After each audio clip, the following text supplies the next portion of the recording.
Welcome to the Common Thread Podcast. I'm your host, Justin White. The Common Thread Podcast is all about the college experience. No matter if you're a student at Bloomsburg, Lock Haven, or Mansfield, this podcast is for you. We're going to get started here talking about financial aid, but before we get started, let's roll that intro.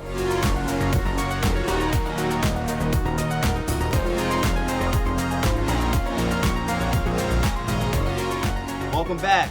I'm Justin White. Today we have with me Marla Kane, Director of Financial Aid at Commonwealth University Bloomsburg. And Michael Hall, Director of Financial Aid at Commonwealth University Lock Haven. Let's ready to dive into it. Today we're going to talk about financial aid and all the myths and everything that comes with it, right? So Marla, what is the financial aid and why is it so important for a college student to fill the FAFSA out? Well, everything starts with the FAFSA, Right. Free application for federal student aid. It's a form that's required every year a student goes to school. It's available October 1st. Yep. But it's not just your first year. You got to do it every single year. So making sure that you remember to do it every year, because it's the only way a student can get any potential free money from the federal government, right, Mike? Like in That's terms correct. of like Pell Grants, student loans, Mhm. work study or student employment, even Parent Plus loans, and even some scholarship Yeah. companies and Yep. high schools are going to require this FAFSA to be completed. So it's the utmost important thing to do. It's not scary. Everybody says it's so hard, Mhm. right? That's correct. A lot of people put it off and they Mhm. wait to do it and they wait too long to do it. And then it causes a lot of stress at the beginning of the semester when you want to focus on college life, academics.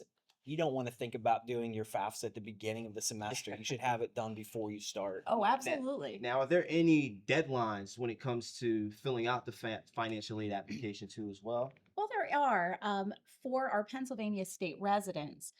FIA, which is the Pennsylvania Higher Education Assistance Agency, Mhm. they require the FAFSA to be completed by May 1st. Okay. So it's going to be of the utmost importance to get it done as soon as possible. And honestly, just get it done as soon as Yeah, possible. just get it done, Because, right? like Mike said, it's one less thing to worry about. Mhm. There may be some things that happen. You may get selected for this thing called verification. I always call it the unlucky lottery, right? True. Remember that I selected for that thing. It's usually like your first year you get accepted for verification.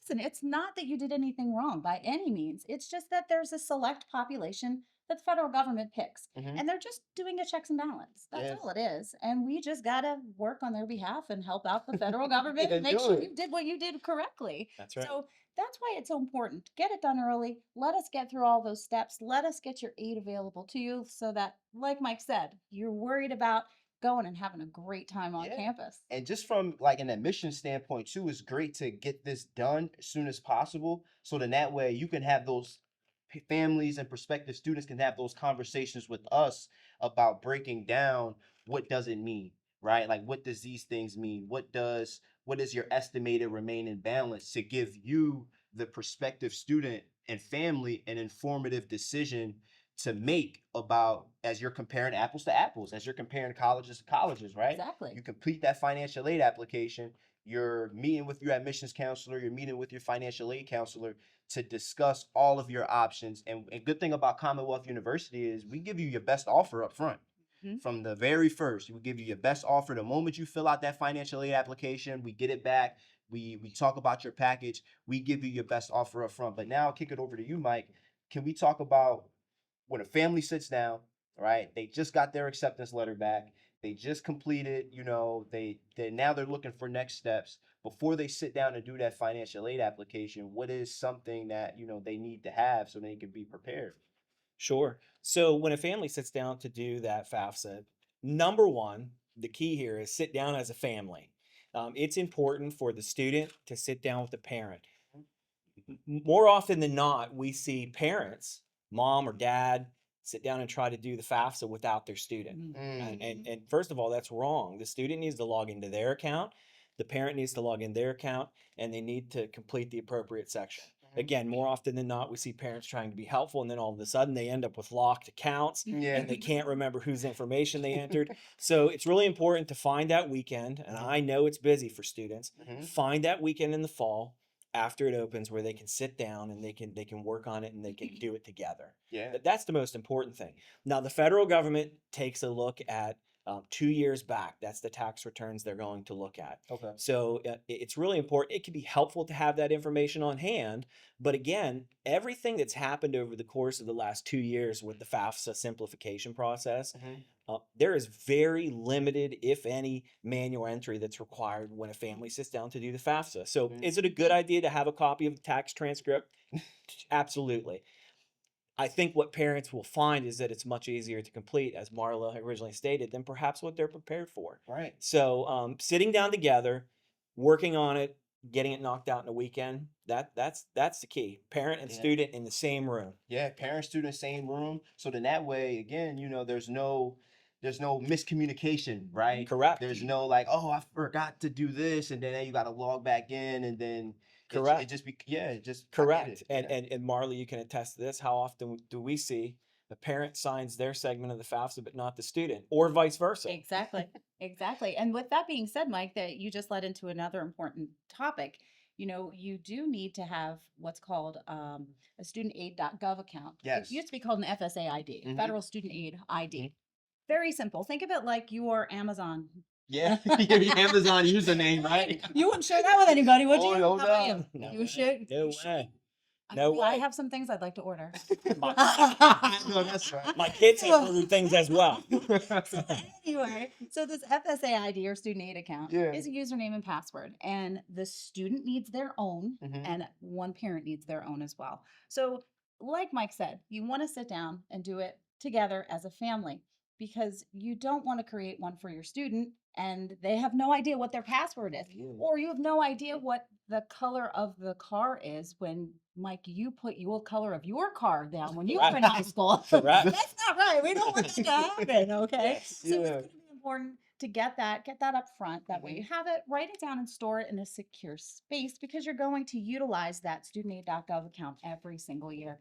You're going to use that to log in to that FAFSA data. And your student, why it's so important for your student to be a part of this conversation because it is their college experience. Mhm. They're the ones going to class. They're the ones living in the dorm and eating the food, but they're also going to be the ones, if they take those federal direct student loans, that are going to pay them back. Mhm. So having this account, having them have access to the account, Mhm. they're going to use this for maybe the next 10 years Yeah. or so. And if they go on to graduate school, they're going to use They're it gonna then use it too. again, yeah. Yeah, and I love your analogy. I use that all the time, and I think it helps students remember it.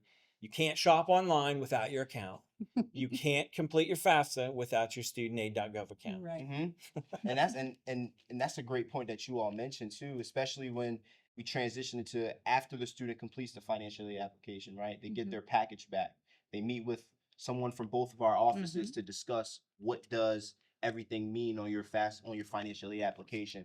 And some of the things that we all talk about is what is the difference between, their direct costs Mhm. and their indirect costs too as well. Well, I'll jump in here, Mike. Sure, I'll go take for it. direct, you take indirect. How's that Absolutely, sound? that's great. So direct is exactly what it means. Mhm. It means these are charges that are being charged to the student Mhm. from the university. Mhm. So that would include tuition and fees, and those are the mandatory fees, um, room and food. Mhm. Now, if a student is living off campus or is commuting, well, of course, they're not going to have room charges, Right. but they might still have a meal plan. So those are those direct things that are billable from the institution. Mhm. Now, Mike can handle that indirect cost. Sure, the indirect costs are the things that the university will not bill for.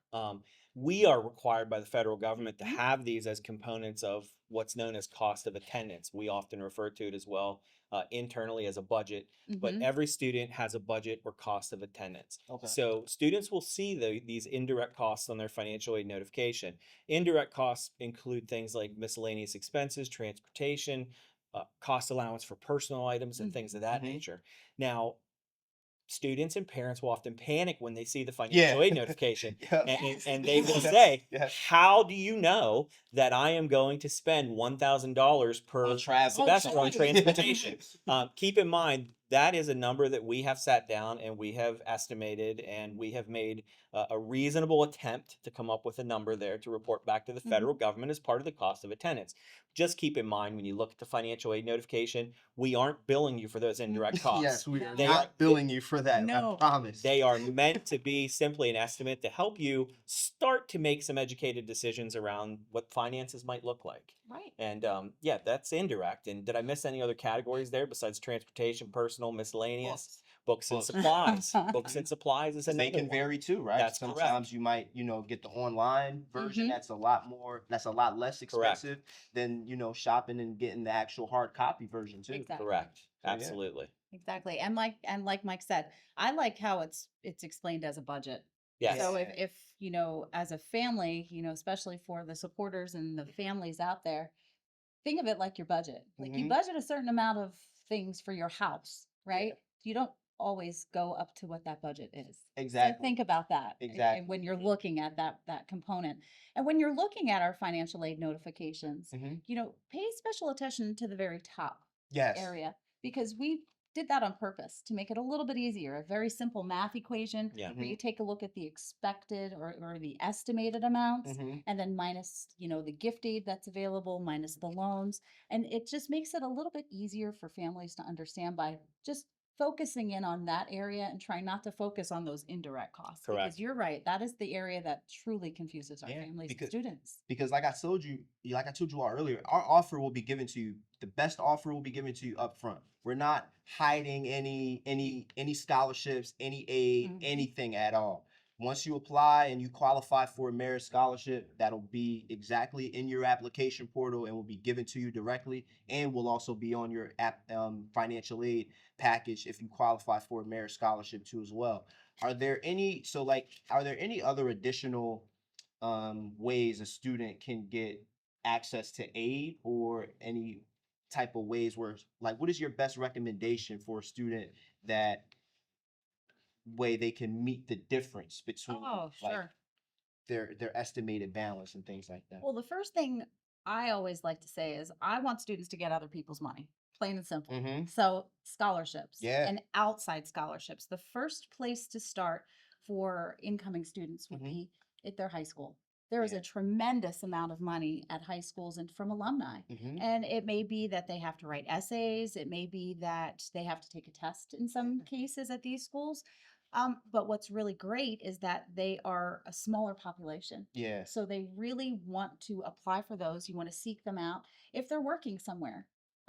Places like restaurants, Mhm. retail establishments, amusement parks, Yeah. all have All have them. scholarships available for students. Think of them like coupons, right? Oh, I love a good. Oh, I right. love it. That's right. So think of them like coupons, and we're going to take those scholarships add 'em up. That's right. That's right. Because here at Commonwealth, which could be different at some other institutions, we don't put a limit as to Mm-mm. how many scholarships you can bring in. So the more you get, better. Yeah. Look at outside online websites, and in terms of fastweb.com. Yes. Yes, that's a good one. It truly is. And there are scholarships out there for wee ones to grad students and beyond. Mhm. So it can be a lot of work, right? Absolutely. But it really can pay off. You want to do some things like looking at the student's major and then going in dig deep. So if they're a healthcare major, Mhm. maybe they're looking at the American Health Association for Mhm. scholarships specifically. If they're an engineer, looking at that specific engineering, association, you're going to find money there. But what's really important is putting together a really, really good personal statement. Yes, personal statement too, right? I was just about to ask you about that. Now that we're on Yeah. the same track there, what is a personal statement, and what is the best way for a student in your eyes Mhm. to write one and to go about submitting one? Well, the student wants to tell their story. Mhm. And here's the thing, and I've been saying it for almost 20 years, is that financial aid tells a story, Mm. And everybody's story is different. We have so many people that will come to us and they just want to know, like, okay, we make this amount of money. How much money are we getting? And we can't give you that answer Mhm. because financial aid tells a story and everybody's situation is different. So everyone's financial aid is going to be different, just as well as their personal statement and their personal story. So you want to tell your story. Maybe you have an achievement, whether it's in academics, It could be in athletics. Yeah. It could be in music. We're pretty good at that, aren't we? Absolutely. Yeah. We won't sing during this episode. We'll do another one. He made, he made a jingle before, right? I've got a couple of those too, so I think we can do. We could do it. We could do something. All right, now we need a new theme song, so let's get it going. All right, we could definitely do that. But it could be, a first generation college student. Mhm. It could be art. It could be drama. There's something unique about you, about all of us, and you want to put that in that personal statement. Use humor, tell your story. Then you have that base. Mm-hmm. Then when you go outside looking at those scholarships, you want to tailor your scholarships to what they're asking for. Mm-hmm. So pull keywords and put them in your essay. So that's kind of like your essay when you're applying for admission. Exactly. It's kind of like, when you're applying for admission, you send your personal essay, personal statement to your admissions counselor so we can read it and hear your story, because that is true too. Like when a student applies, there's not a one size fits all. Not at Everybody all. has a different story. Right. And filling out an application as from the reader that reads those, you're telling me a story from your personal statement in your essay. So that's kind of like the same thing of what you're talking about, right? Exactly. And I can say it from experience. I have two kiddos that went to school that wrote essays, and my son used humor. And if you think about that, you have maybe hundreds of essays that you're reading as that scholarship giver. So if you can sprinkle in something that catches that attention, you may just slide over into the pile of, I think so. Like I like this kid, right? Like he has, like, Exactly. Wow. Yeah, it's competitive. And before we move on from closing the funding gap in personal statements and trying to get additional funds, a few other things I wanted to mention. We work with a relatively large military population. That's another way to close the funding gap. Students who have been active duty or veterans, they are often entitled to benefits. Dependents of veterans can also be entitled to benefits as well. I encourage all students who had reasonable accommodations in high school to reach out and connect with their local Office of Vocational Rehab to find out if there's any potential funding there. And then the other thing, we mentioned Pennsylvania Higher Education Assistance Agency, FIA, earlier regarding Pennsylvania State Grant. They also have a variety of other programs that provide funding to students as well. So those are just a few other ways to close that gap. But that personal statement, as you mentioned, is extremely important. And I know later we're going to talk about appeals and things of that. We're going to talk about a different type of personal statement, but being able to tell your story, as you said, Marla, really important. Now you mentioned a great topic right there, because we get questions about that in our office, military benefits, right? Like when a student is in that situation, what is the process for them to go about receiving those benefits regarding military benefits and things like Sure, absolutely. And we could probably do a whole podcast on military benefits. Yes, we could. In short, if a student believes that they are eligible for veteran benefits, and maybe it's because they were active duty military, maybe they were National Guard, perhaps perhaps the student has a parent who was active duty and they're a dependent of a veteran. Everything starts with the VA. Students need to go to the VA website, and their parent needs to apply and figure out what they have available for benefits and determine if those benefits can be transferred over to their student. There's a whole host of different benefits that are out there, but starting with the VA website is really the first step in the process. And then a student, if they are eligible, they get what's called a certificate of eligibility, and that's a certificate that they'll print out and bring to our office or email it to our office, and that's how we know as a university that we can certify those benefits. And all three Commonwealth locations have what's known as a school certifying officer. That's the person, they're all in financial aid, and that's the person who's in charge of basically looking at that certificate and making sure the student gets certified for the appropriate benefit. So there's a lot more detail than that, but the key takeaway is start with the VA website. That's where they need to go to determine eligibility. Wow. And we have an awesome military office here that works with them as well. So 100%. So as Mike said, you could bring them in sometime and have a great conversation. Great conversation with them too. Yeah. Yes. We'll add that one to the list. Yes. So now we go to appeals.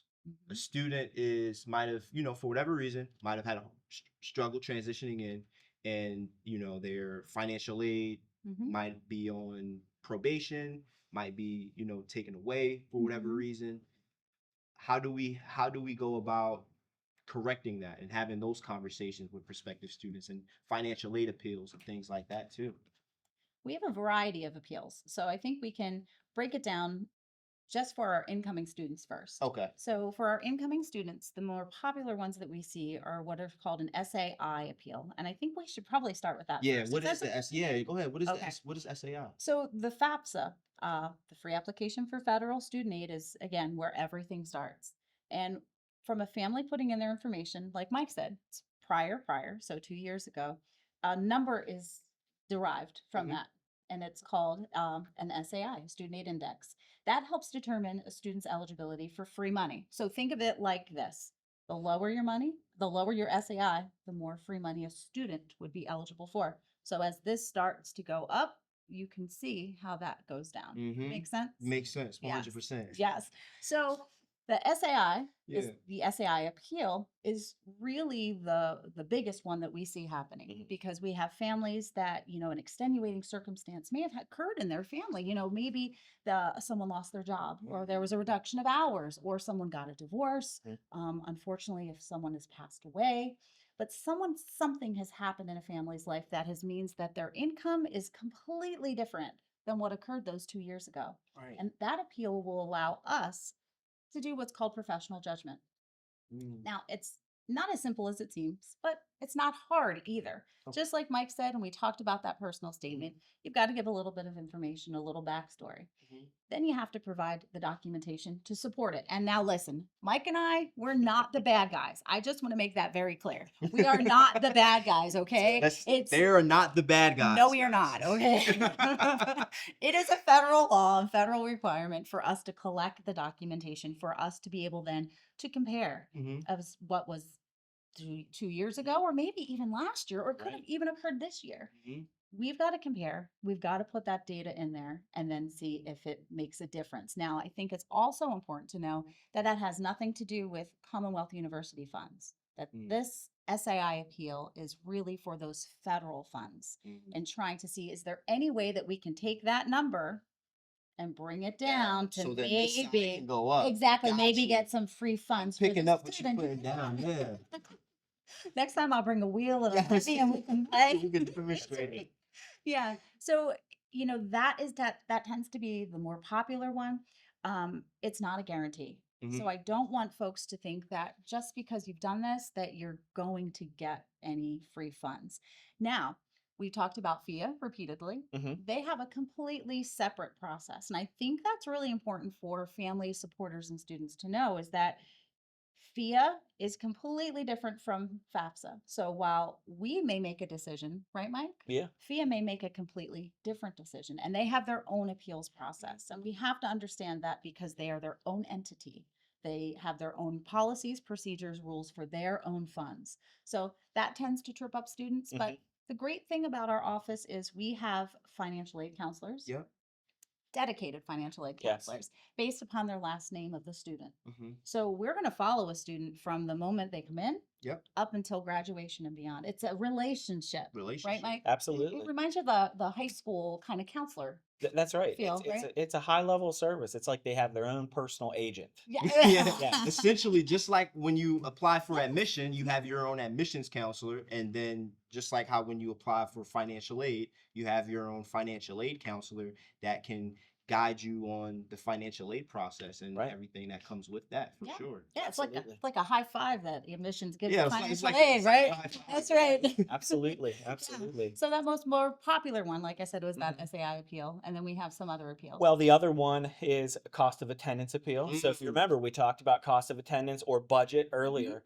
What happens if a student gets here and they have a reasonable expense? Mhm. Let's say books and supplies. Mhm. What happens if their apartment is damaged in a flood? We hope not, right? Mhm. What happens if something gets damaged and now all of a sudden they need to go out and figure out how to cover the expense of a laptop? Mhm. And they have proof. They can show that they need it and why they need it. It is possible for them to submit that cost of attendance appeal.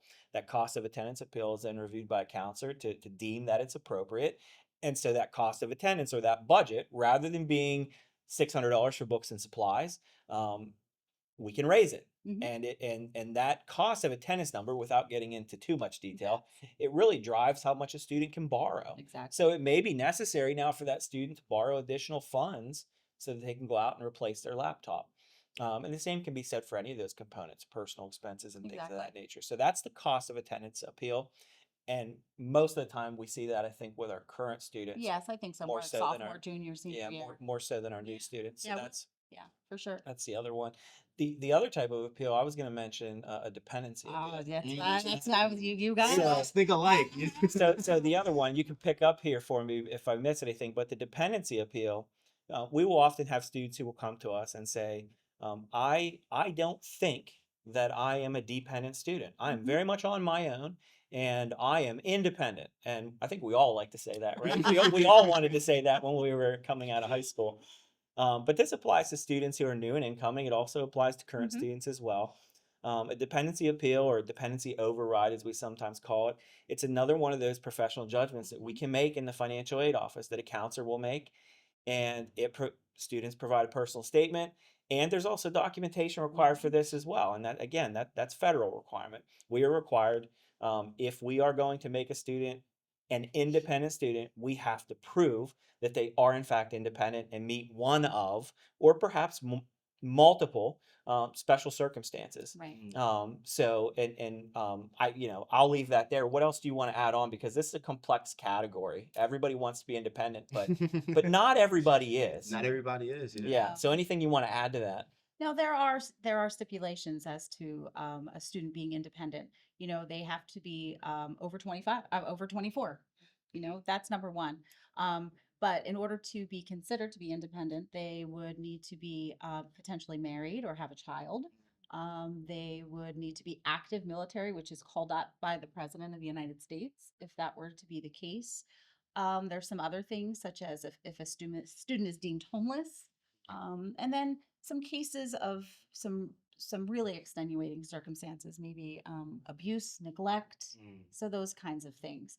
And again, that's where financial aid truly tells the story. And we don't want to get into the nitty gritty of those kinds of stories. Just a little bit of details. And again, we need supporting documentation. But the positive, because I always look on the bright side of things, Yes. is that a student only has to tell their story once Mhm. in terms of a dependency appeal. Once we make them independent, they are independent for their entire journey with us. And that's a great conversation too. And as we shift into mindset matters here, I hope you all got a chance to see a different side of financial aid that you all never got a chance to see. I know sometimes we might think financial aid is scary and intimidating, which at sometimes, it might feel like that. But I promise you, I hope after watching this conversation transpire that you've got a sense of relief to you, to yourself, and to your family as well. This semester, first couple weeks, everyone's excited. Everyone is happy to be back, to see their friends, to meet new friends. And you might lose track of the vision. You might lose track of what you're here for. You might lose track of the purpose of your why, especially when October creeps around, midterms pass, and you're just ready to go back home and eat a Thanksgiving meal. But remember, start off fast. Start off fast, start off strong, go to class, turn those assignments in, read your syllabus. I don't care if you got a big whiteboard calendar to put every single assignment on there. So then that way, when the seasons start changing, the weather starts to turn, the leaves start to change colors, and you're prepared for it. You're ready to go. When you need a break, you can take a break and not feel overwhelmed when you get back. So again, we're always here for you to help you out through every step of the way, through admissions, through financial aid, through any and everything that you might need help with. But follow us on social media, right? Follow us on all our social media platforms. Wherever you consume it, we'll be on it, right? That's And right. and what else about our social media platforms? So we have social media too. You can't Yes. steal all the thunder. Listen, don't worry. Don't worry. On social media as well, you're going to see that you can find us at Commonwealth University of Pennsylvania Financial Aid.